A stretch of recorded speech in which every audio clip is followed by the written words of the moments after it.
Kasih karunia dan damai sejahtera Allah Bapa kita dan anaknya Tuhan Yesus Kristus menyertai saudara. Amin. Shalom saudara-saudari yang terkasih di dalam nama Tuhan Yesus. Senang bisa menyapa saudara di tempat saudara berada hari ini. Dalam dimensi yang berbeda tetapi dalam dunia yang sama. Sebagai insan yang diciptakan untuk Tuhan, marilah terlebih dahulu sebelum kita mengawali rangkaian aktivitas kita hari ini, mengawalinya dengan mendengarkan firman Tuhan. Firman Tuhan pada pagi hari ini tertulis di dalam Ibrani 10 ayat 23 dengan berbunyi, marilah kita teguh berpegang pada pengakuan tentang pengharapan kita, sebab Ia yang menjanjikannya setia. Saudara-saudari yang terkasih di dalam nama Tuhan Yesus Kristus,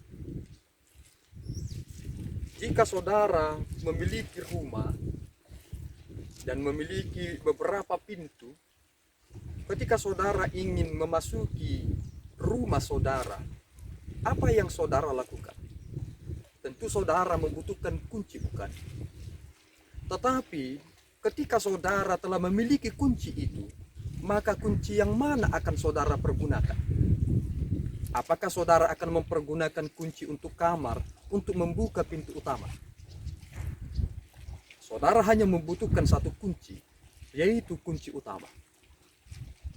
Dalam pemahaman yang sederhana itu, sebenarnya kita diarahkan untuk mengerti siapakah yang menjadi kunci untuk menjadikan kita sebagai orang-orang yang berhak masuk ke dalam kerajaan surga kelak. Inilah pengharapan utama. Dan berbagai agama telah mengajarkan tentang pengharapan-pengharapan.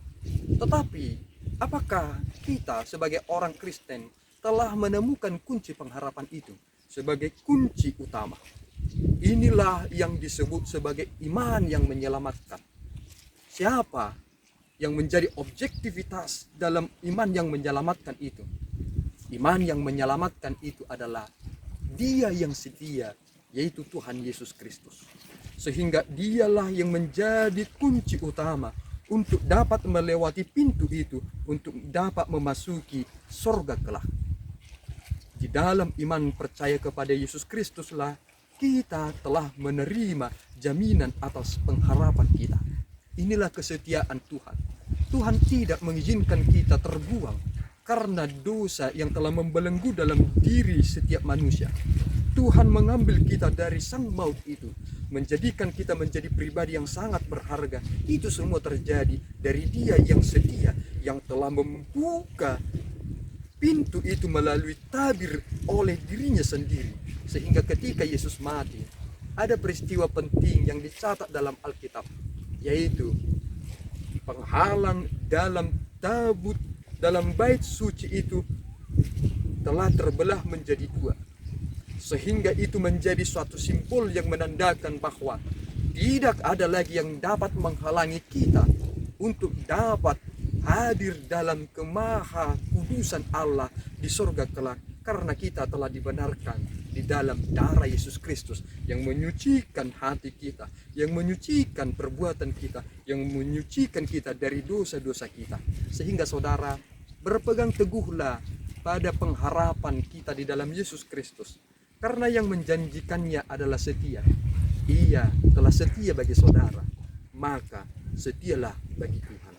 Amin. Kita berdoa. Ya Allah Tuhan kami bersyukur atas perkara yang besar yang telah Engkau lakukan bagi kami.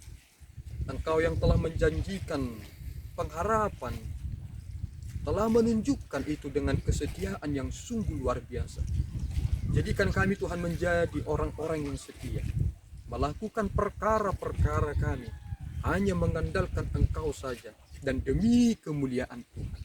Dalam Yesus kami berdoa dan mengucap syukur.